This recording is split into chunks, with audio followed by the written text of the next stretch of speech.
Bueno, en ese sentido, en realidad, la pregunta va a ir relacionada también a lo que vamos a tocar el día de hoy. Es una simple pregunta, es criterio personal, no es algo que sea rebuscado en la normativa, eso quiero que entiendan. Bueno, y el repaso va a consistir simplemente en eso, ¿no? En procurar de que ustedes puedan responder y en realidad fundamentar la respuesta que ustedes tengan o que consideren, ¿no? La pregunta está vinculada al tema del divorcio y los efectos negativos que el divorcio podría producir en los hijos, ¿no? Bueno, entre tanto se van conectando el resto de sus compañeros. Vamos a manera de retroalimentar, simplemente vamos a señalar que hasta la fecha hemos ido viendo la forma en la que se constituye en realidad la familia, ¿no? Ya sea mediante la unión libre o ya sea mediante el matrimonio. De la misma forma hemos ido viendo los efectos personales y patrimoniales que genera una separación, ¿no? Y el propio matrimonio. Dentro de esa discusión, vamos a empezar a hablar sobre lo que es la desvinculación conyugal, ya sea en el matrimonio o en la unión libre, con sus características, con los cambios que ha habido en realidad dentro de la normativa. Recordaremos y vamos a rememorar en realidad la presente clase lo que ha ocurrido en el anterior Código Civil, en el Código de 1831, y posteriormente la disposición que ha estado vigente casi hasta la fecha, el Código de las Familias de 1971, establecía ciertas particularidades hasta el 2016, fecha en la cual ingresa en vigencia plena el Código de las Familias, ¿no? Sin embargo, todavía tenemos un remanente incluso de algunos procesos judiciales que han iniciado en el marco del anterior Código de Familia, que, bueno, por disposiciones transitorias en realidad entre una ley y otra, se están liquidando en el anterior régimen del Código de Familia, ¿no? Entonces, simplemente para ingresar dentro de la temática, es necesario poder establecer en realidad cuál ha sido la diferencia o el salto entre las dos legislaciones, es decir, el anterior Código de Familia, que venía del año 71, y el actual Código de las Familias. Estableceremos que dentro del anterior Código de Familia, el rol de proteccionismo que tenía el Estado hacia la familia era superior incluso a la capacidad evolutiva de las personas. Independientemente que las personas querían separarse de forma libre y consensuada, el anterior régimen legal no permitía la disolución consensuada, en el entendido que necesariamente, al ser un fin primordial el tema de la familia para la sociedad, la ley protegía y superprotegía en realidad los matrimonios. Es por eso que en realidad en el anterior Código de Familia se establecían causales puntuales para llevar adelante un proceso de divorcio. Entonces se hablaba de causales en las cuales necesariamente tenía que incurrir alguno de los esposos para poder desvincularse, ¿no? Lo que ha generado en el tiempo, en realidad, de cierta forma, el hecho de que las personas asuman el rol de que por algún motivo no pueden divorciarse. Incluso en actuales circunstancias, las personas todavía mantienen ese pensamiento en realidad que dicen, bueno, si no me da el divorcio, yo no puedo divorciar. Pero en realidad es un aspecto que ya ha ido cambiando de la anterior legislación a la actual legislación. El anterior Código de las Familias establecía 4 causales específicas para que una pareja pueda divorciarse. Al ser estas causales en realidad y estar descritas en la normativa, formaban parte del debate judicial, del debate jurídico, es decir, para poder llevar adelante un divorcio necesariamente se tenía que acreditar en realidad la existencia de alguna de estas causales. Cuando hablábamos de adulterio o de alguna relación homosexual, necesariamente esa causal debía acreditarse con medios de prueba, ya sea testificales u otros medios de prueba que realmente acrediten que la persona ha incurrido en adulterio o que está manteniendo una relación homosexual. Al ser un hecho controvertido, al ser un hecho contradictorio, en realidad el debate muchas de las veces se paralizaba o se parcializaba por el hecho de que en el anterior Código de las Familias no se establecía un régimen proteccionista al tema de la familia. Entonces, un proceso por divorcio fácilmente podía durar entre 4 a 5 años, ¿no? Si no son más años los que demoraba el trámite de divorcio. Entonces, eran aspectos que necesariamente debían verse a nivel jurisdiccional, ¿no? Otro de las causales para poder divorciarse en el anterior régimen era por tentativa de uno u otro de los cónyuges contra la vida del otro, o por ser autor, cómplice, instigador del delito contra su honra o sus bienes. Recordaremos que en realidad el principio de presunción de inocencia no es algo que sea nuevo en realidad dentro de nuestra Constitución, y es un principio que deviene en realidad del derecho constitucional clásico, si se quiere decir, y en realidad ya ha sido incorporado a nuestra legislación mediante varias disposiciones legales. En ese sentido, es de que, bueno, la ley preveía en realidad que si bien era el tema de presunción de inocencia, necesariamente se tenía que acreditar esta causal por los medios de prueba, es decir, tener una sentencia condenatoria ejecutoriada. Dentro del anterior régimen, el formalismo era la regla, en realidad, para llevar adelante los procesos, ¿no? El ritualismo, las reglas que se debían seguir para llevar adelante un proceso eran muy rigurosas. En ese entendido es de que se habla de que cuando una persona invocaba esta causal, necesariamente debía acreditar mediante un medio de prueba. Y ese medio de prueba era la sentencia condenatoria y además ejecutoriada por la autoridad jurisdiccional para poder acreditar el hecho de que se ha incurrido en una causal de divorcio.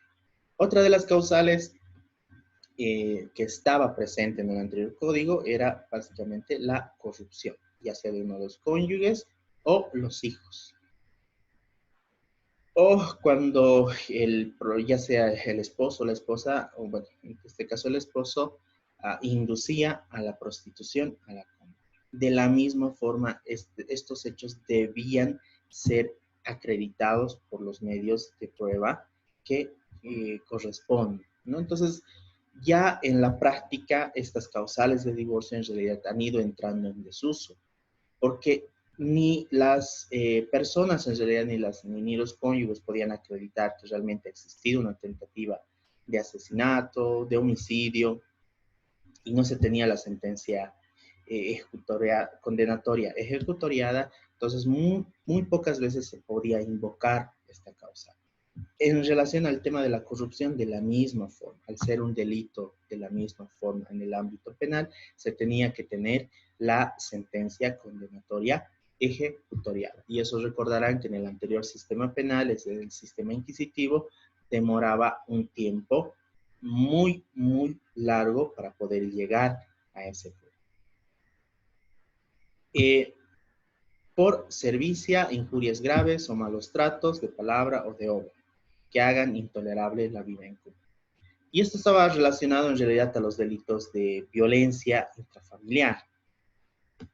Eran aspectos que sí se podían acreditar, porque la ley y la jurisprudencia en realidad a la fecha no pedían o no exigían en realidad que se acredite con una sentencia ejecutoriada, porque muchas de las veces el tema de la servicia, de los malos tratos, ya sea de palabra o de obra, necesariamente se acreditaban con otros medios de prueba, como testigos, que han visto los malos tratos, los golpes y demás. Entonces era una causal que eventualmente también llevaba al hecho de un debate judicial, ¿no? Sobre si el hecho, si evidentemente ha sufrido el tema de los maltratos o no ha sufrido el tema de los maltratos. Entonces ya era un tema que se debatía de forma contradictoria dentro del proceso. Y esta última parte, en realidad, de lo que señalaban, en realidad, las causales era algo que se utilizaba con bastante frecuencia, ¿no? Y nos dice el código que estas causales serán apreciadas teniendo en cuenta la educación y condición del esposo agraviado. En el anterior régimen de las familias, como también en la sociedad, se entendía que en algunas comunidades, por usos y costumbres y demás, bueno, esos son los inicios en realidad de lo que hemos en algún momento hemos denominado el tema de la justicia comunitaria. Entonces, se establecía de cierta forma como una atenuante el hecho de que ya sea el esposo no haya tenido una formación, no haya ido al colegio, no haya asistido a la escuela y por lo tanto no pueda, de cierta forma, haber desarrollado ciertos valores, ¿no? Entonces, se utilizaba como un argumento en particular para, si vale el término, para querer justificar el tema de los malos tratos, ya sea de palabra o de obra. Pero estamos hablando del anterior régimen en el cual la constitución política del Estado y en relación a las garantías constitucionales era bastante escueta también, es decir, no teníamos una carta fundamental de derechos humanos, es decir, teníamos un solo artículo, ¿no? El artículo 7 de la Constitución Política del Estado de 1999, básicamente resumía todos los derechos que tienen las personas, ¿no? Entonces ha habido un cambio, evidentemente, a partir de la Constitución del 2009, se abre un abanico enorme en realidad de derechos fundamentales de las personas, de las familias, y en general cambiamos, ¿no? El paradigma constitucional que teníamos en referencia a los derechos humanos. Y ingresamos en un escenario donde tenemos una constitución que es garantista de los derechos humanos, de los derechos individuales, y que dentro de esos derechos se ha establecido como un derecho fundamental para las mujeres tener una vida libre de violencia. Entonces, hay un cambio de perspectivas que en realidad responde también al tema de la constitución política del Estado y la necesidad social, pero en el anterior régimen, como podemos observar, habían ciertas atenuantes. Y es por el hecho de que en los juzgados no se permitía tramitar de forma efectiva los divorcios porque el rol de los jueces de familia básicamente era de precautelar la unión de la familia, entendiendo que la familia es el núcleo de la sociedad y que esas familias necesariamente se unen, se unifican con fines de reproducción, de mantener la especie humana. Entonces era otra la perspectiva que se tenía en referencia a lo que es la familia y obviamente en referencia a la viabilidad del divorcio. Una causal, de la misma forma que era bastante utilizada en realidad a título de salvataje muchas de las veces para las mujeres, era el hecho del abandono del hogar, es decir, y todavía vemos en las personas, ¿no? Especialmente yo veo en las personas que son mayores de 60 años, que hablan de esto, ¿no? Voy a ir a la defensoría a denunciar el abandono del hogar o le voy a procesar a esta persona por abandono del hogar. Sin embargo, en el anterior régimen del Código de las Familias, el tema del abandono del hogar se veía como algo que sí podía ser sancionable, sí la autoridad judicial podía conminar a cualquiera, ya sea al esposo o a la esposa, a volver al hecho conyugal. Entonces, eran aspectos que estaban en ese régimen en el cual se protegía de forma enorme al tema de la familia, ¿no?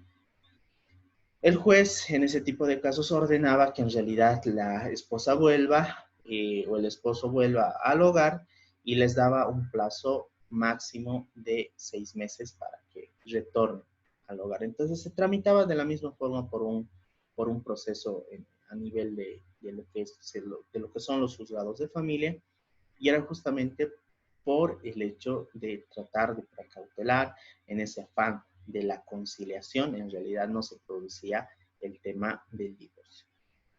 En el anterior régimen, y vamos a ver un poco más adelante, que funcionaba en realidad entre lo que era legal y lo que realmente ocurría en los hechos. Es por eso que la legislación, si bien en tema de familia ha tenido una evolución de 1831 a 1871, pocas son las instituciones que han ido cambiando, o los parches que se han ido haciendo al Código de las Familias, especialmente por el hecho de que, bueno, de 1831 a 1871, como que no ha ido cambiando mucho el tema del entendimiento y en realidad el rol que se le da a la familia dentro de la constitución política del Estado, incluso con todas las reformas constitucionales que hemos tenido. Pocos han sido los cambios en relación al tema de esa concepción que teníamos acerca de la familia. Cuando entra en vigencia la ley 603, el Código de las Familias, lo que ocurre es básicamente un cambio de paradigma, ¿no? Y ese cambio de paradigma responde a el hecho de que el sistema judicial en materia de familias era un sistema que estaba sobresaturado de demandas, estaba sobresaturado de recursos, de apelaciones. Entonces el debate jurídico era, independientemente que ya no están viviendo, independientemente de que ya esa familia se ha fracturado, se trataba de mantener unida o someter en todo caso, ya sea al esposo o a la esposa, a mantenerse en una relación de matrimonio, y justamente ese aspecto ha ido cambiando, ¿no? Entonces se empieza a hablar sobre el proyecto de vida en común como un pilar fundamental del matrimonio. Se lo plantea como un nuevo paradigma de ver en realidad a el matrimonio o a la unión libre.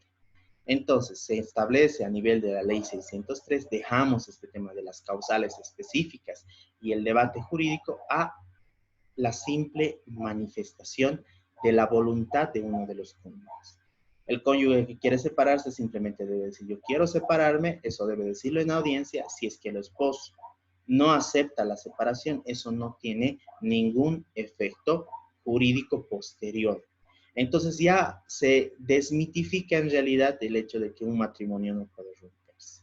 Si bien mantenemos el hecho y la doctrina de que la familia es el núcleo de la sociedad y por eso en realidad debemos proteger a la familia, debemos darle los medios materiales, económicos, legales para que esa familia se mantenga unida, también empezamos a hablar de esos derechos individuales, de ese proyecto de vida en común que en algún momento puede verse fracturado por diferentes situaciones y en cuya eventualidad vamos a dar la viabilidad de que ese matrimonio se rompa, ¿no? Entonces son aspectos que se han ido llevando, se han ido debatiendo y ha sido un gran cambio en realidad jurisdiccional por el hecho de que dejamos en realidad de ver todas estas causales de divorcio y simplemente ya establecemos esa capacidad evolutiva de cualquiera de los dos cónyuges de iniciar el proceso de divorcio y conseguirlo con la única manifestación.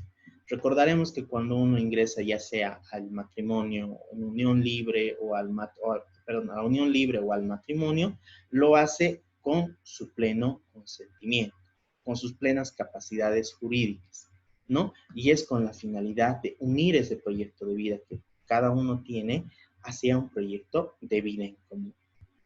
Entonces, el salto entre las dos legislaciones tiene que ver con un cambio del paradigma que tenemos en referencia al tema del divorcio y dejamos en realidad los rezagos del derecho canónico que se insertan en realidad en el Código de 1871 para ya ingresar hacia un nuevo panorama de lo que es el divorcio y empezamos a ingresar dentro de la corriente, de la nueva corriente que en realidad en el derecho internacional se empieza a insertarse en las diferentes legislaciones, la legislación de México, de Brasil, de Chile y de Argentina, por citarles otras legislaciones, ya han ido insertando poco a poco el hecho de que los cónyuges, siempre y cuando ingresen en un acuerdo, puedan divorciarse. Entonces, incluso en nuestro contexto académico y demás, ha sido motivo de muchas tesis antes de la vigencia de la ley 603,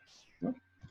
Recordaremos un poco, en realidad, de lo que era el derecho humano, y para que podamos entender, en realidad, la institución del divorcio, necesariamente debemos remitirnos a lo que es el derecho romano.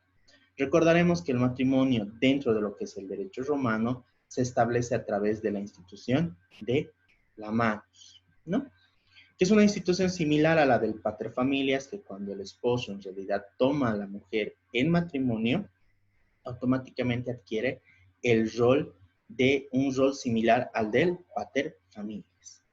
Y que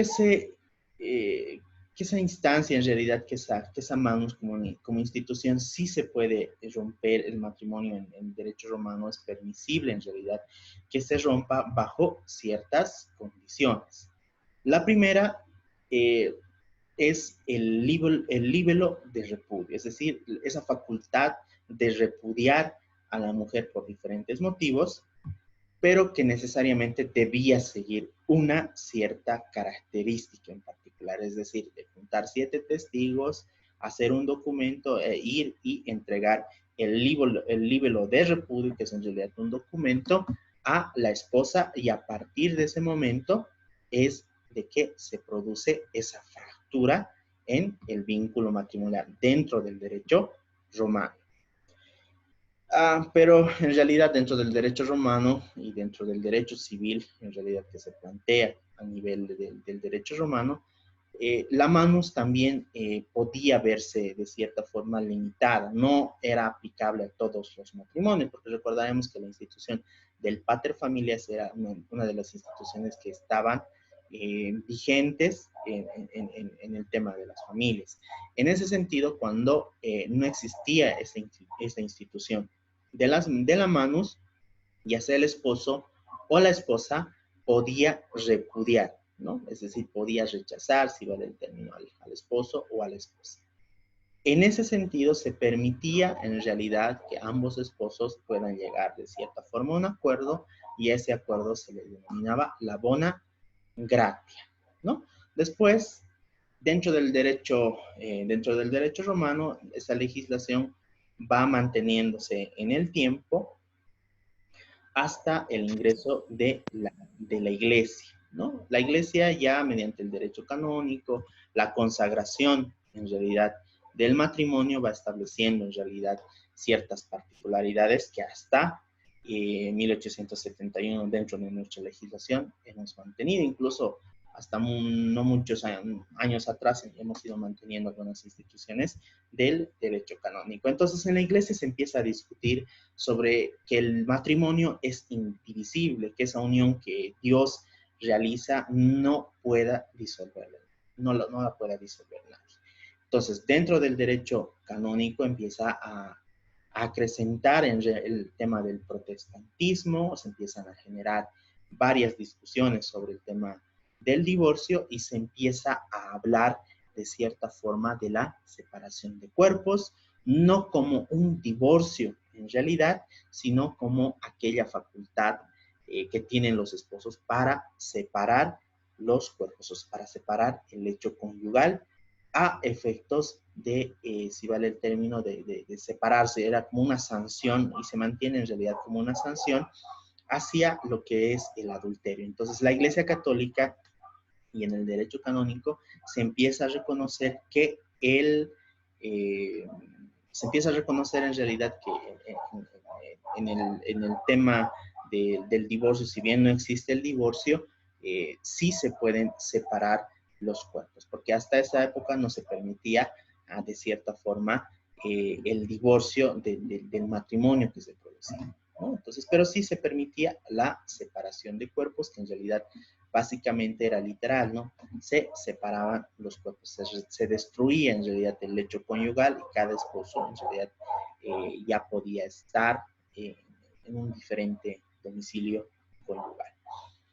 En nuestra legislación boliviana recordaremos que el Código Civil de 1831, que en realidad es una copia del Código Napoleónico, porque en realidad nuestra corriente del derecho civil, incluso hasta nuestros días, todavía mantiene esa corriente internacional del derecho de los códigos napoleónicos, que en realidad han sido una especie de recopilación y un documento fundamental para que nosotros, como Estado boliviano, ingresemos en el régimen de esa codificación, ¿no? De los códigos napoleónicos. Recordaremos que en este código en realidad no había una distinción, una separación de lo que es el derecho civil, de lo que es el derecho de familia.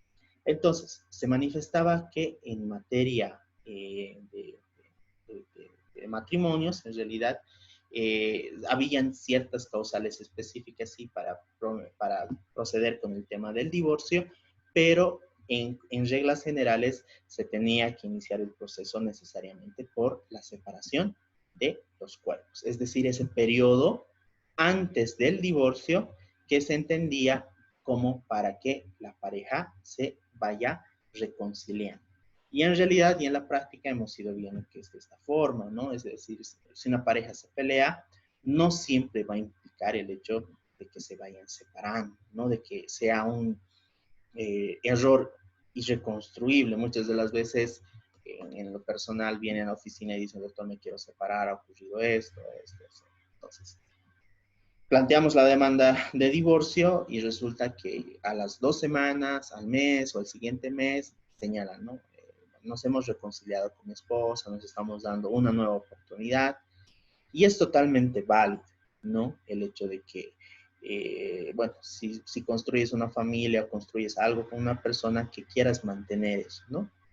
Sin embargo, se establece todavía y vamos a mantener y hemos mantenido en realidad un periodo de conciliación en el cual la pareja puede, ya conociendo de que eventualmente va a existir un divorcio, de que ya hay una fecha o va a existir una fecha en la cual se va a considerar el divorcio, puedan establecer de cierta forma un régimen de reconciliación. En el anterior régimen, en el Código de las Familias, que ya está en el Código de Familia de 1871, se establece en realidad el rol de la autoridad jurisdiccional de incluso someter a la pareja a un régimen de reconciliación, ¿no? Ya cuando empiezan a hacerse evidente en realidad las necesidades de ciertas instancias especializadas, ya se los somete a terapia de pareja. Entonces, incluso antes de tratar el tema de divorcio, antes se veía el tema de la terapia de pareja, se obligaba básicamente el juez para que ambos esposos vayan a una terapia de pareja, ¿no? Se sometan. Si hay posibilidades de reconciliación, entonces se llevaba adelante y se desistía de la demanda de divorcio. Ocurre una situación diferente en realidad ahora por el hecho de que dentro de la perspectiva ya no se permite aquello. Silvia. Doctor, una consultita. No es cierto, tal vez me estoy saliendo del tema, pero quería consultarle ya que estamos en el tema del divorcio. Se supone que hay un matrimonio de hecho cuando alguien vive durante mucho tiempo con una persona. También existe este divorcio de hecho por mucho tiempo, si no se han divorciado, pero están separados por mucho tiempo. ¿Puede existir un divorcio de hecho que salga así? Ok. Bueno, en realidad cuando hablamos de la unión libre o del matrimonio de hecho, entenderemos que tiene que estar bajo ciertos requisitos. Y el requisito principal para su reconocimiento va a ser el registro. El registro, como hemos visto anteriormente, se puede realizar de forma voluntaria ante un registro civil o de forma judicial. En el reconocimiento de la unión libre vamos a tener causales. Se va a reconocer el matrimonio, de hecho, en realidad, cuando obviamente exista la separación, ¿no? Cuando haya ruptura en realidad de la unión de hecho, que es una de las causales, cuando el cónyuge o la cónyuge fallezcan, ¿no? El fallecimiento, o cuando exista una negativa de parte de uno de los cónyuges para el registro. Son estas causales en realidad las que se van a tomar en cuenta para admitir una solicitud judicial de registro o de comprobación de matrimonio de hecho. En referencia a la pregunta, vamos a tener una fecha de inicio, que en realidad va a ser un hecho que se va a debatir al momento de comprobar la existencia del matrimonio de hecho, y una fecha de terminación, en la cual se ha producido la separación de cuerpos, por lo tanto, de la misma forma, eso a efectos de determinar en realidad los efectos personales y patrimoniales se va a tomar en cuenta. Estableceremos que en realidad en las sentencias por las cuales se reconoce la unión libre, va a haber una fecha de inicio y una fecha de finalización. Y estas dos fechas tienen relación con los efectos personales y patrimoniales.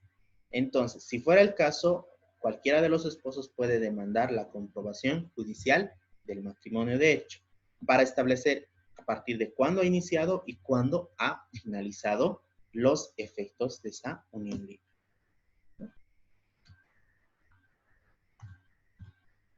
Partiendo y volviendo en realidad un poco al tema, vamos a hablar un poco de lo que son los acercamientos a las definiciones que se le puede dar a la desvinculación conyugal o al divorcio. Vamos a establecer, según Trejos Gerardo, que según este tratadista, nos dice que el divorcio en realidad es la disolución en vida de los cónyuges de un matrimonio válidamente contraído. Estableceremos que de esta definición vamos a rescatar en realidad dos aspectos importantes. Primero, la disolución, es decir, disolver algo, terminar algo, y que necesariamente eso es un acto inter vivos, ¿no? Necesariamente es un acto que se realiza en la vida. Y ahí entramos en el terreno de que muchas de las veces, en algunas situaciones he escuchado que se pide ante el registro civil para registrar la cancelación de una partida de matrimonio, una sentencia de divorcio de una persona que ya ha fallecido. Entonces, si nos vamos en realidad a la doctrina que se produce a través de los diferentes estudios del derecho de familia, vamos a establecer en primer lugar que el divorcio es una disolución, es un acto que se realiza entre personas vivas. Uno no se puede divorciar de una persona que haya fallecido, ¿no? Entonces, con esa aclaración, y les digo porque en alguna provincia he escuchado y he tenido que resolver alguna situación con algunos oficiales de registro civil que mantienen o que mantenían una posición de que necesariamente para cancelar una partida de matrimonio debía existir una sentencia ejecutoriada de divorcio. Y entenderemos que la ley señala que el matrimonio se extingue por el fallecimiento de cualquiera de los cónyuges, ¿no? Entonces, en ese sentido, la aclaración y esta definición nos va a señalar simplemente que esa disolución se tiene que realizar entre personas vivas, ¿no? Sara Montero, por su parte, establece que es una forma legal de extinguir un matrimonio válido en la vida de los cónyuges y que debe ser declarada por la autoridad competente, estableciendo de la misma forma la naturaleza jurídica del divorcio como un mecanismo legal para extinguir o para disolver el matrimonio. Y que necesariamente esto deba estar decretado por una autoridad judicial competente. Entonces, de estas dos definiciones podemos rescatar que en realidad cuando hablamos del divorcio o la desvinculación, estamos hablando de la extinción de esos efectos personales y esos efectos patrimoniales. Y que toda esta disolución en realidad está prevista en la normativa, ¿no? Existe de la misma forma diferentes tesis en realidad y dos corrientes a nivel global. Una tesis romántica, si la podemos llamar así, es una tesis por la cual se protege la institución del divorcio, y una tesis netamente que es divorcista. Entonces tenemos una tesis antidivorcio y una tesis que va a plantear que no podemos obligar a las personas a mantenerse en un matrimonio. García Cantero, dentro de esta tesis antidivorcista, dentro de esta tesis romántica, si la podemos llamar así, va a establecer que el divorcio significa que ese juramento de amor eterno que se ha realizado una pareja, ha sido quebrantado, ¿no? Que es quebrantado de forma irreparable, que se rompe el proyecto de vida en común, y que se rompen esas ilusiones que ambos esposos en realidad se han prometido, ¿no? En algún momento. Esa es una tesis romántica en realidad que ha servido de cierta forma para mantener la institución del matrimonio en algunas legislaciones todavía dentro de este marco de proteccionismo estatal, y no permitir el divorcio, ¿no? De que el divorcio en realidad sea la excepción y no sea la regla en las familias. Entonces, dentro de esta tesis antidivorcista todavía se mantienen algunos países que de cierta forma van a prohibir el hecho de los divorcios o los van a limitar al hecho de que se sometan bajo ciertas causales extremas. De la misma forma, vamos a tener una tesis netamente divorcista, que viene ya de una corriente nueva del derecho de familia que establece que en el marco de los derechos fundamentales no podemos tener, o la sociedad no puede tener el interés en la permanencia de uniones o de matrimonios que por demás son desdichados. Entonces se habla ya sobre la capacidad volitiva que tienen las personas, sobre esa libertad contractual, sobre los límites de la constitución política del Estado para obligar a dos personas a mantenerse juntas. Independientemente que esas personas constituyan el núcleo de la sociedad, ya se empiezan a hablar de los derechos individuales. Dentro de esa tesis divorcista es que nosotros promulgamos la Ley 603, estableciendo como un único requisito para ingresar al tema de divorcio la ruptura del vínculo conyugal o la ruptura del proyecto en común, que en realidad dentro del Código de las Familias ya tiene un pedestal principal, ¿no? Ya lo constituimos en un argumento para acreditar la existencia de una unión libre, para acreditar la existencia de un matrimonio, bajo ciertas características, ¿no? De singularidad y demás. Entonces, ingresamos en este terreno en el cual establecemos que no podemos obligar en realidad a dos personas a estar juntas y establecemos un procedimiento mucho más favorable. Una de las problemáticas de cambio entre ambas tesis, ¿no? Esta tesis romántica o antidivorcista y esta tesis divorcista que viene de la nueva corriente de la doctrina de familia, plantea la problemática de cambio en las legislaciones. La legislación anterior, el problema que tenía básicamente era que era muy restrictivo para el hecho de que las personas puedan ingresar libremente al matrimonio por una parte, pero también que puedan salir de esa unión conyugal. Y esto necesariamente se hacía a través de procesos largos, tediosos, en los cuales en realidad tenían de cierta forma esa finalidad en realidad de mantener el vínculo conyugal. Y una realidad en la cual necesariamente estaba manifiesta el hecho de que dos personas podían decidir libremente el tema de su divorcio. La realidad era de que esos matrimonios que lamentablemente no podían mantenerse en el tiempo, estén sujetos a ver unas figuras alternativas, como el hecho de separarse por más de 2 años y después de esos 2 años de separación, de hecho, recién plantear la demanda acreditando que ese vínculo matrimonial o ese lecho conyugal se ha separado o que se ha producido la separación de cuerpos por más de 2 años. Entonces, volvemos al derecho canónico en esa realidad anterior en la cual necesariamente acudíamos ante la autoridad judicial para solicitar la separación de hecho y el juez nos respondía señalando de que tenían que someterse la pareja a un régimen de reconciliación en la cual ambos esposos deban tomar terapia y simplemente ante la falla o a esos mecanismos de no ser situaciones reconciliables, se pueda dar lugar inicialmente a la separación de cuerpos para posterior a aquello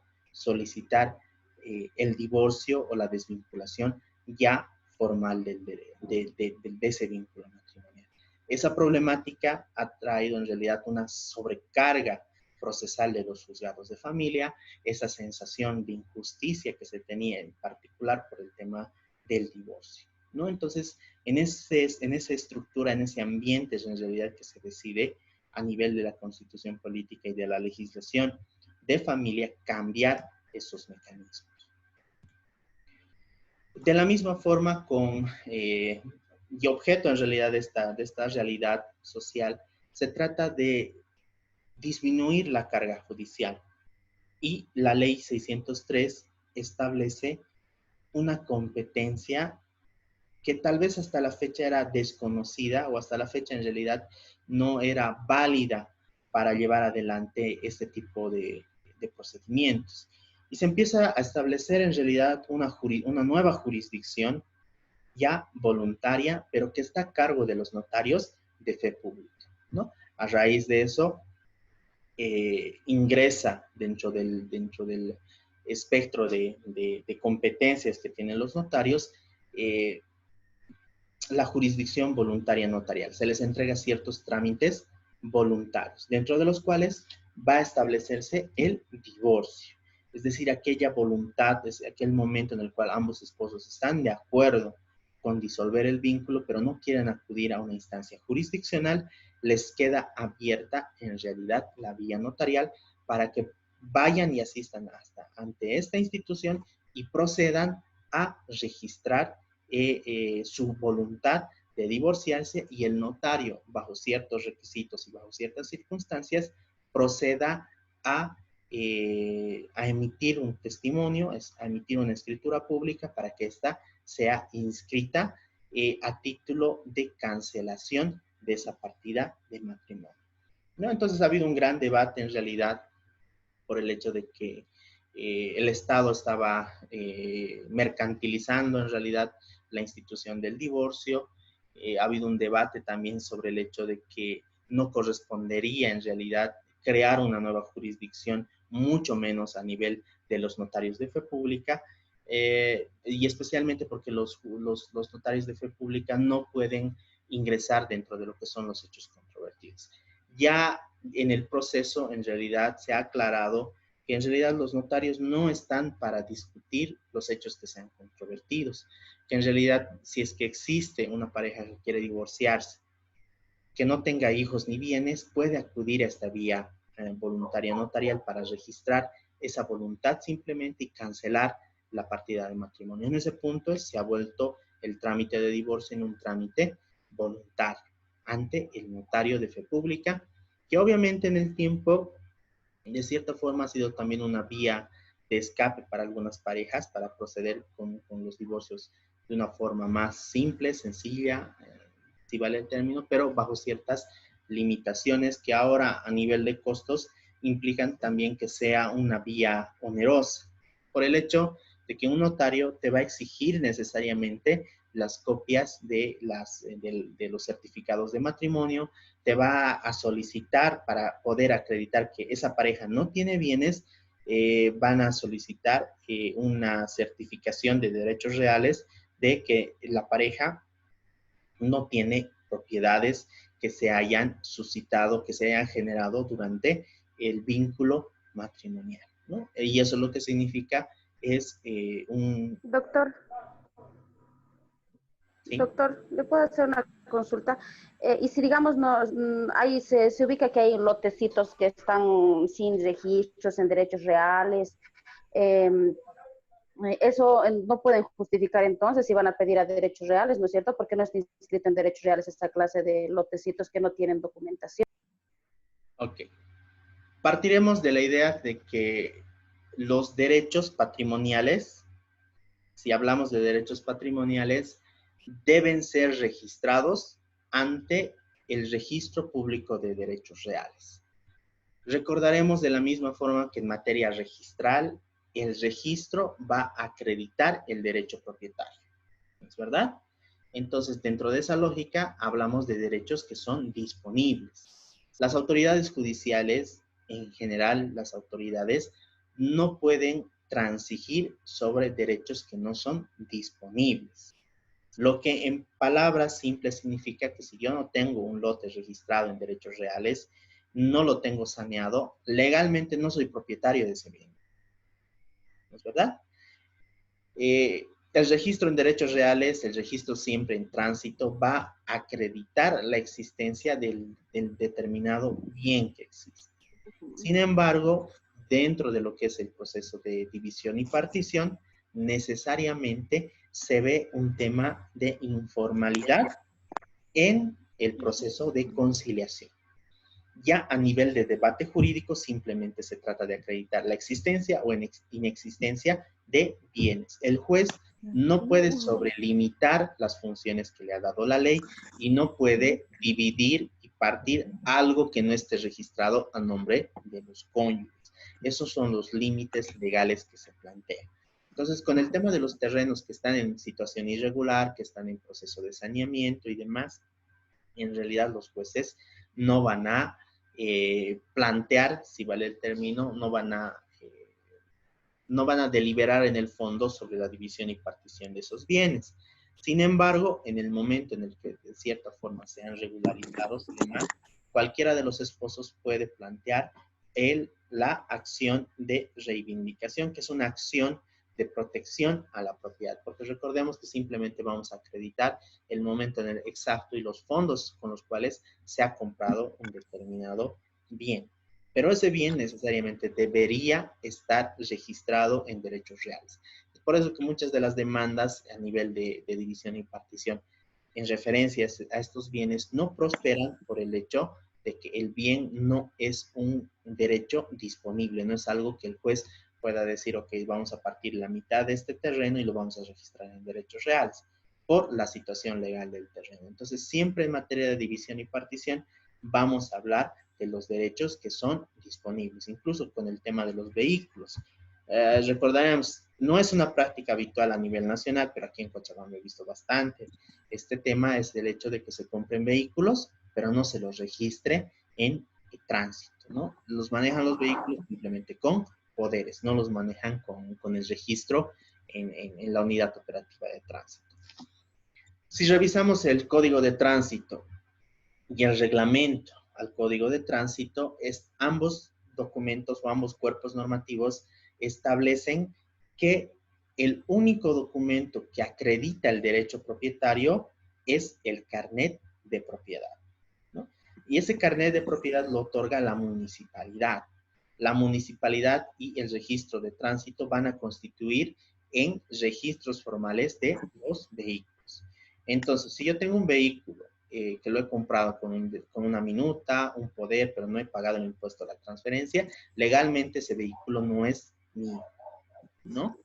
Entonces, en el momento en el que yo registre esa propiedad, obviamente va a ingresar dentro del terreno de lo que son los derechos disponibles. La ley, como sabemos, el Código Civil, va a poner en realidad en vigencia ciertos derechos que van a poder ser disponibles entre tanto exista el registro.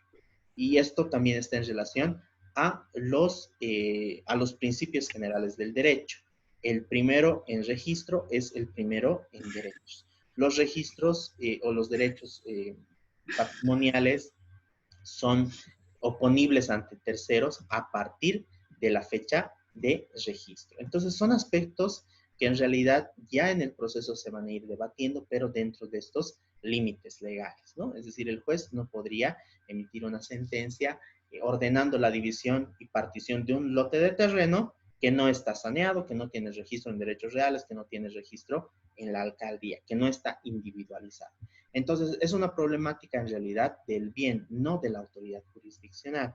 Pero, como les vuelvo a repetir, en el momento que se regularice el tema del bien y demás, puede ser objeto de una acción de recuperación de parte de ese bien inmueble.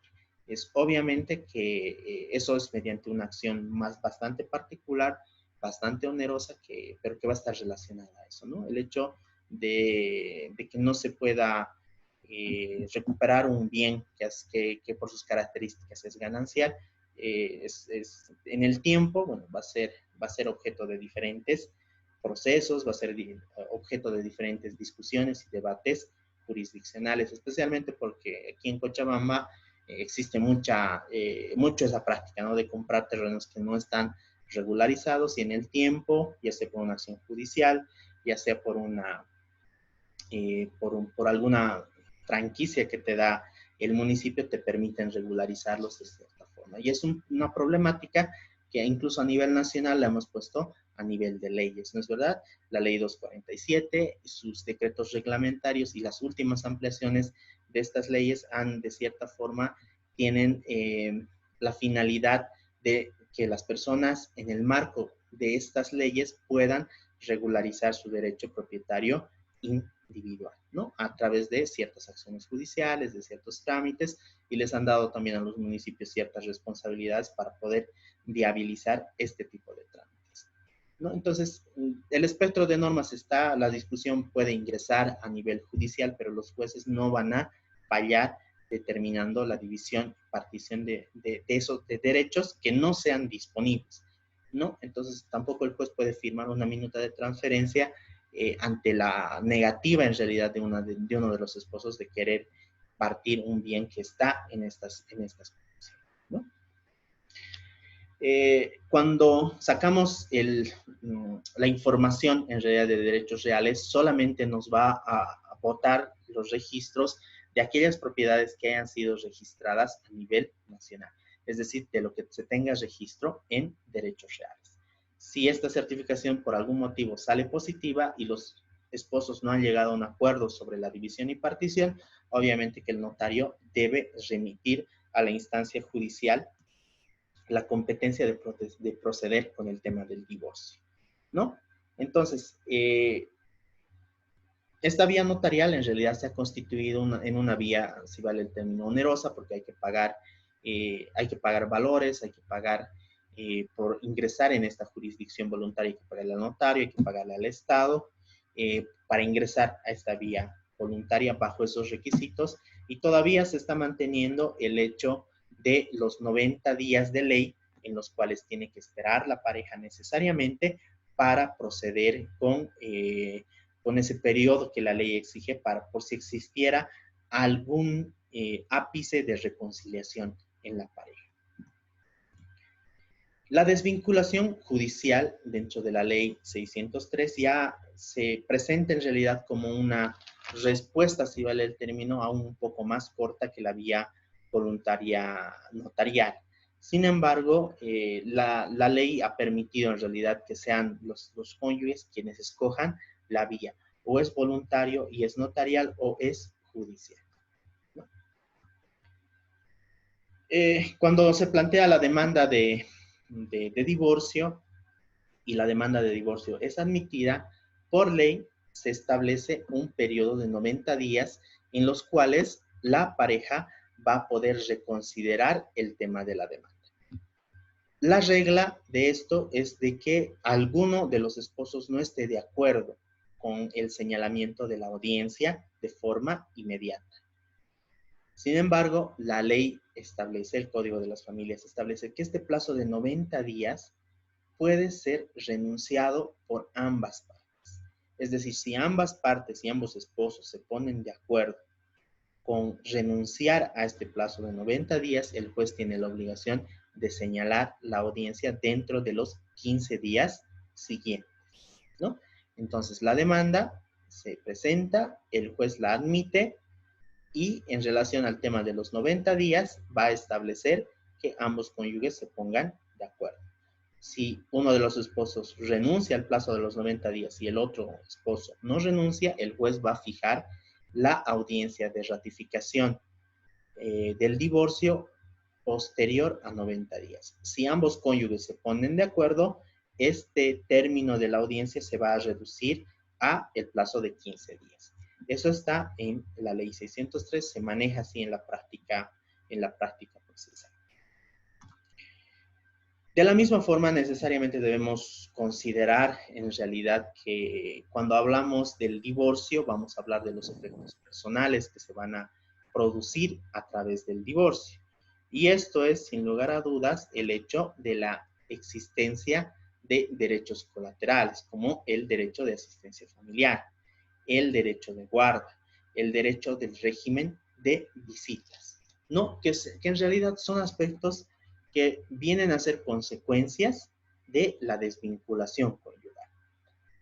Cuando hablamos del divorcio con asistencia familiar, vamos a establecer en primer lugar el régimen de competencias que la ley prevé. Al juez de familia hay que señalar si durante el matrimonio ha existido o no han existido hijos. Si han existido hijos, inmediatamente el juez, por el principio del interés superior de los niños, va a preguntar en referencia a la fijación de la asistencia familiar. No va a dejar flotando el tema porque es obligación de la autoridad jurisdiccional definir el tema de la asistencia familiar conjuntamente con el divorcio. Algunos juzgados lo van a hacer en la misma audiencia, algunos juzgados inicialmente van a tener una audiencia exclusiva para tratar el tema de la asistencia familiar y otra audiencia para tratar exclusivamente el divorcio. Algunos jueces van a tratar todo en conjunto, independientemente cuál sea el camino que escoja la autoridad judicial. La certeza que se va a generar es cuando existan hijos dentro del matrimonio, se va a definir la asistencia y se va a definir el tema del divorcio. De la misma forma, y esto en realidad es algo más opcional todavía, porque en referencia al tema de la asistencia familiar, el juez está en la obligación. Pero si por algún motivo alguno de los cónyuges solicita el régimen de guarda, el régimen de visitas, obviamente que el juez está en la obligación de llevar adelante el procedimiento para definir el tema de la guarda, siempre y cuando los esposos no hayan acordado con quién se van a quedar los niños. Y ahí entra en escenario en realidad también el tema del régimen de visitas. Independientemente que los esposos hayan quedado, en realidad si se van a quedar con la mamá o con el papá se van a quedar los hijos, necesariamente se debe establecer también de que en relación a este tema, ya sea el papá o la mamá pueden solicitar que se regule el régimen de visita. En el marco de una ruptura matrimonial, obviamente que los contactos de la pareja o de los esposos van disminuyendo.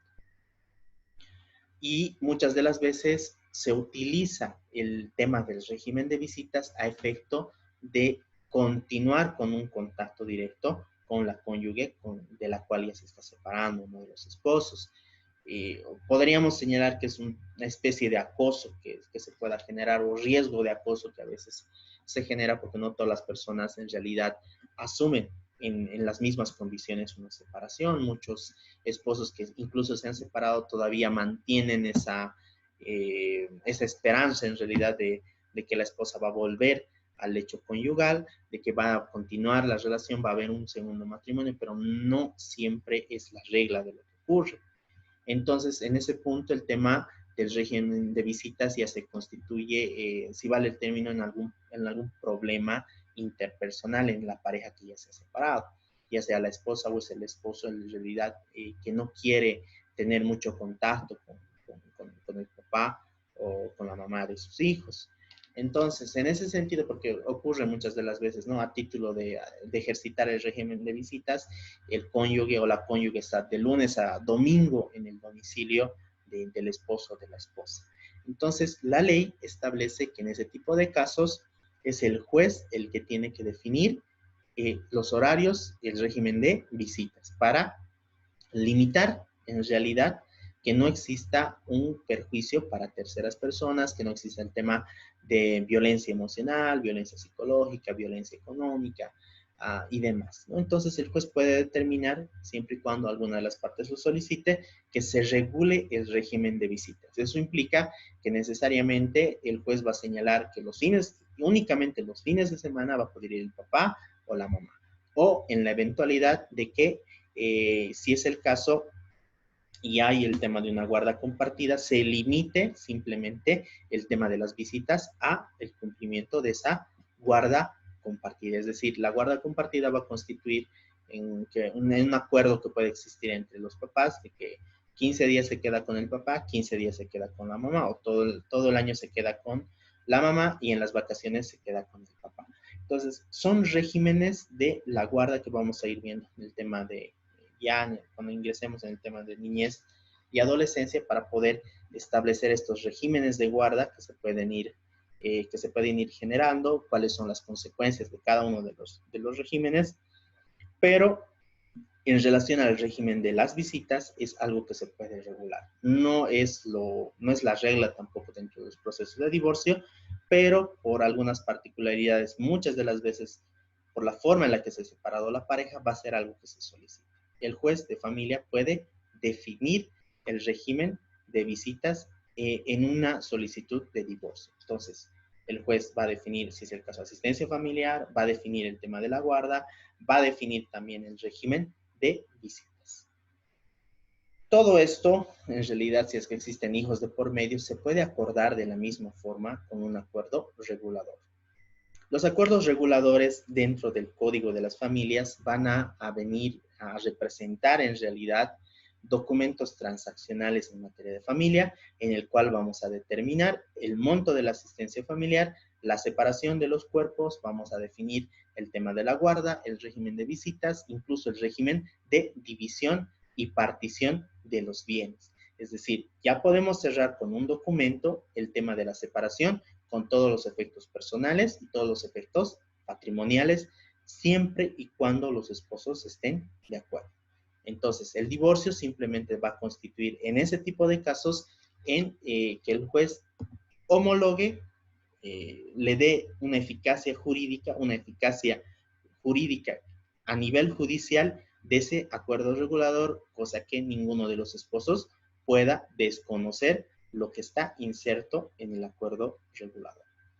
Les voy a compartir en la plataforma, en realidad, varias solicitudes, varias demandas y varios documentos o acuerdos reguladores, los cuales de cierta forma les van a servir en algún punto para poder dirimir este tipo de problemáticas que en realidad se van a producir.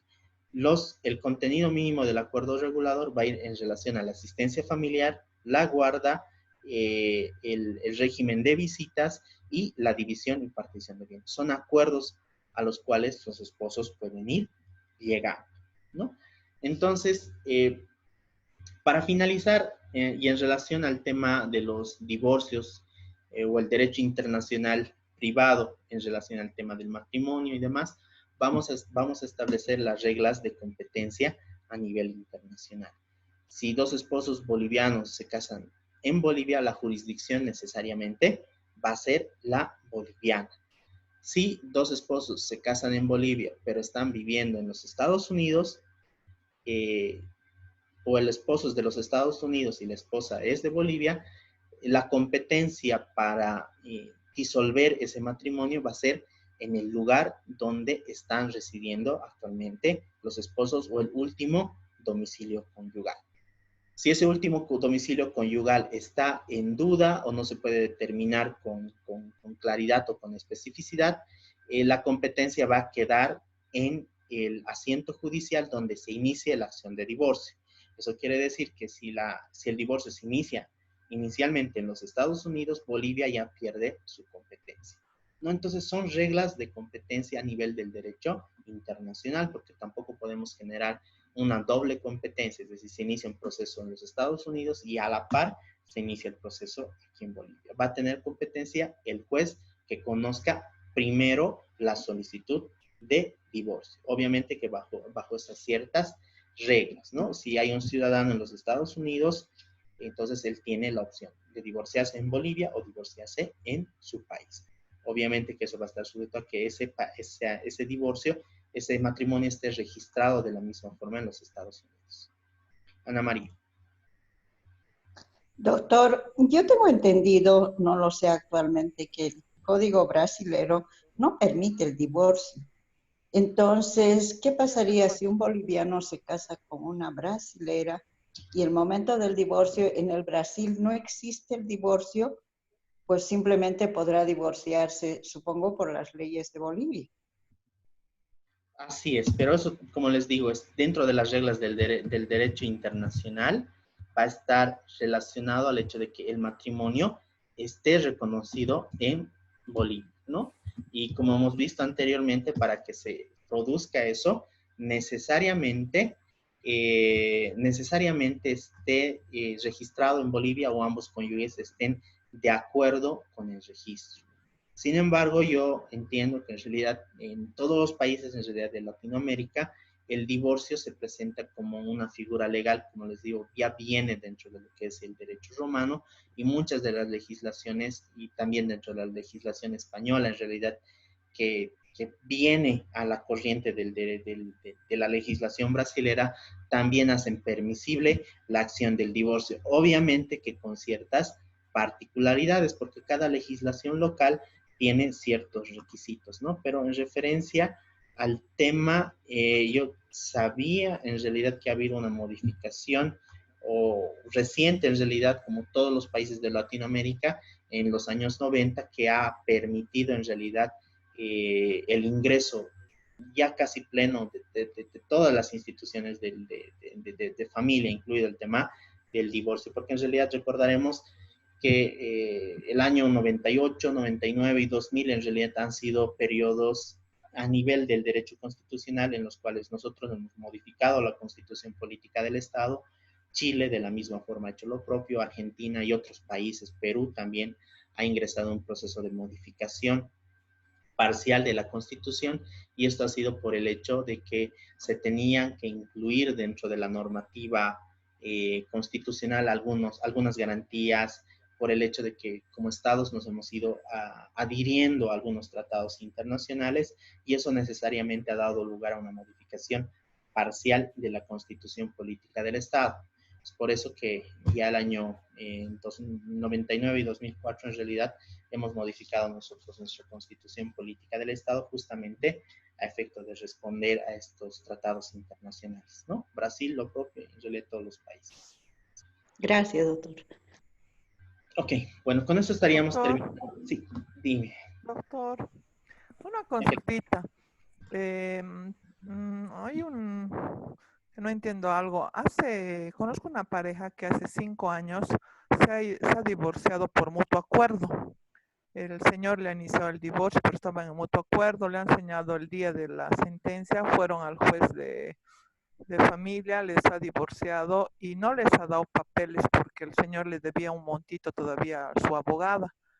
Ahora ya han pasado 5 años y la señora se caducó su carnet y sigue siendo casada, va a su seguro también. ¿Están divorciados de hecho o cómo es? ¿O hay que recoger los papeles? O esto no entiendo y me pregunta. Oh, ya. Bueno, funciona de esta forma. En realidad, el juez en el momento en el que se produce la audiencia de ratificación, eh, va a disolver el vínculo matrimonial, va a proceder con el tema del divorcio. Entenderemos que a nivel judicial está el divorcio. Ahora, el trámite judicial que debería haber realizado, y obviamente esto tiene mucha relación con el hecho de que no se le explica al cliente en realidad cuál es el proceso que debe llevar adelante, y en realidad también tiene relación con el hecho de que algunos colegas ocultan información y utilizan a título de extorsión en realidad este tema, ¿no? Es decir, no te voy a entregar los papeles hasta que me pagues lo que hemos acordado, ¿no?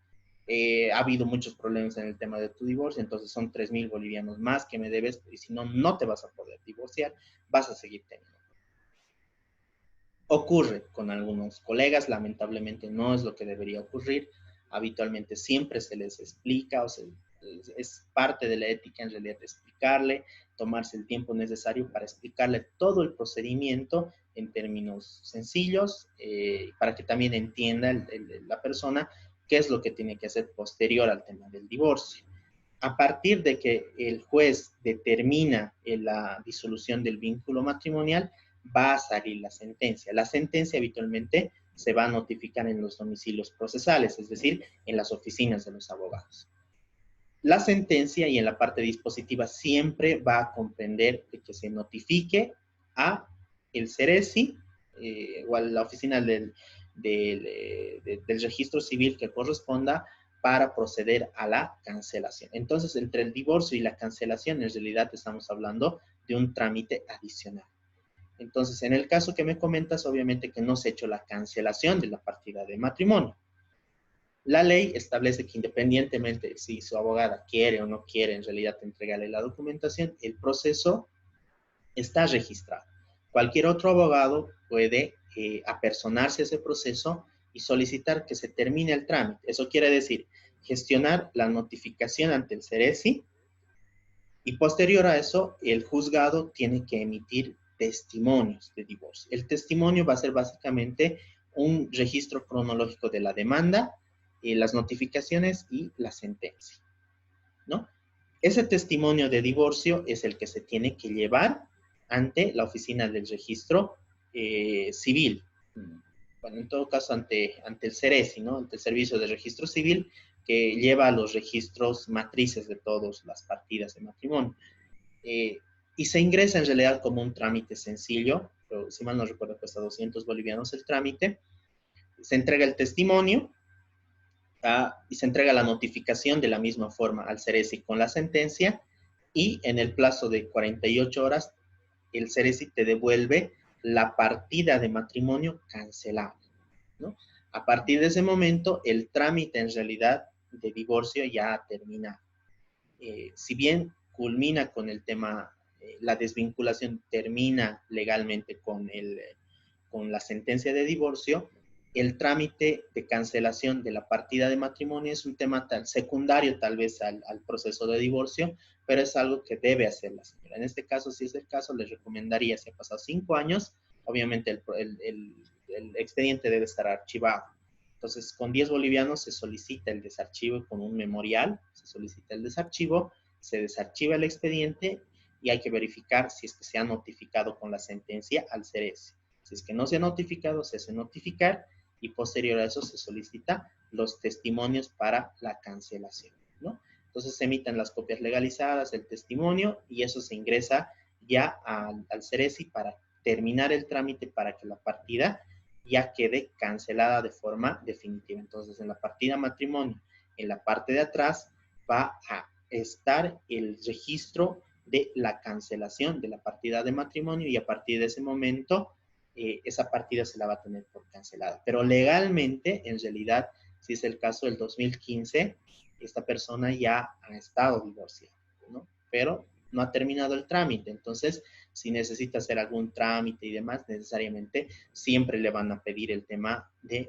carnet de su esposo, de su ex esposo, el consentimiento de su ex esposo, hasta que ella termina el trámite de cancelación de esa partida de matrimonio.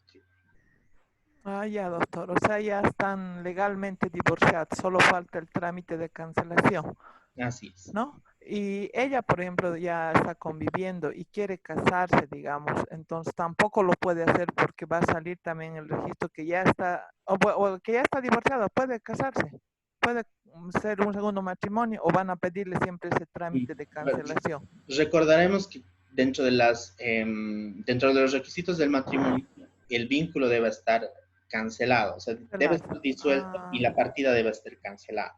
Si quiere volver Ya. a contraer el matrimonio, necesariamente debe cancelar. Ahora, si el problema es con la abogada, en realidad les recomendaría que busque otro profesional que continúe el trámite y posiblemente le cobre por 2 memoriales o por un memorial simplemente le cobre el trámite y obviamente explicándole también, ¿no?, todos Ya. estos pormenores. Entonces el costo me imagino que va a ser mucho, mucho menor y si el abogado se siente con el tema de haberse o que se le debe algo, en realidad también a nivel judicial existe el procedimiento de regulación de honorarios profesionales.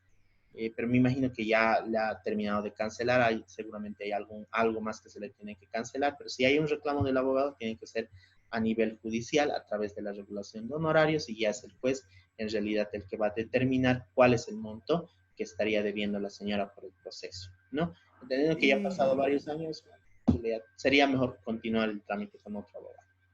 Y cualquiera lo puede hacer ese trámite, la mujer o el hombre. Sí, en realidad Ah, el trámite lo pueden hacer hasta el 4º grado de consanguinidad y el 2º de afinidad, ¿no? Permite en ah, realidad esa informalidad el CERESI. Y en realidad es ya, en la doctor. madrugada simplemente ir a ingresar el trámite y, bueno, en realidad además de eso de una molestia a una media mañana, el trámite termina ahí, ¿no? Ya, gracias, doctor. Está bien. Bueno, les vuelvo a repetir, para los que no estaban al inicio de la clase, hemos colgado un pequeño repaso en la plataforma Moodle. En realidad es una sola pregunta acerca de lo que hemos conversado el día de hoy, considerando dentro del criterio personal de cada uno, si es que consideran que el divorcio genera algún tipo de efecto negativo en los hijos. Y si la respuesta es positiva o es negativa, me gustaría que fundamenten en realidad la posición que ustedes tienen. En eso consiste el repaso. El formulario va a estar abierto por diferentes situaciones, va a estar abierto hasta la medianoche, porque algunos de sus compañeros entiendo que están en relación de dependencia, tienen trabajos y demás, entonces estamos considerando esa situación. El formulario ya está habilitado, pueden llenarlo, es un único formulario, es una sola pregunta y está en relación a lo que hemos conversado el día de hoy acerca del divorcio. Bueno, pues si no existen más preguntas, ya el trabajo está en la plataforma Moodle, pueden ingresar, llenar el formulario y con eso estaríamos dando por terminado la clase del día. Doctor, Gracias, doctor. Solamente es el llenado, ¿no, doctor? No es trabajo, todavía no tenemos trabajo. No. Vamos a tener, en realidad, estoy digitalizando un expediente, vamos a hacer nuevamente un estudio de un expediente sobre el tema de la división y partición de bienes, pero eso ya lo vamos a programar posiblemente el día miércoles, ¿no? doctor, Ahora, pues, ¿el envío es por Moodle también? sí, en realidad entran ustedes al link, les va a guiar directamente al formulario. Ajá. Lo llenamos y lo mandamos por esa vía. Sí, así es. Ajá. Gracias. Doctor, María. perdón, no lo oí bien, es que mi señal está muy mal. Dijo que tiene que ser a nuestro criterio personal. Sí, en realidad es un criterio personal sobre el hecho de que si el divorcio a consideración de ustedes genera algún tipo de efecto negativo en los hijos. Ya sea la respuesta afirmativa o negativa, tienen que fundamentar esa posición. Si ustedes consideran que lesiona algún derecho fundamental de los niños, si es que consideran que hay un daño psicológico, emocional y demás, ustedes tienen que manifestarlo. Es a criterio personal. Gracias. Ok. Entonces, bueno, que tengan un buen fin de semana. Les deseo mucha suerte con el tema del repaso. Está relativamente también, es en realidad a criterio personal, como les digo. Me interesa conocer cuál es el criterio que ustedes están generando en referencia a lo que estamos hablando y la evaluación va a ir también en ese sentido, ¿no? Gracias, doctor. Gracias, doctor. Gracias, doctor. Gracias, doctor. Hasta luego. Hasta luego.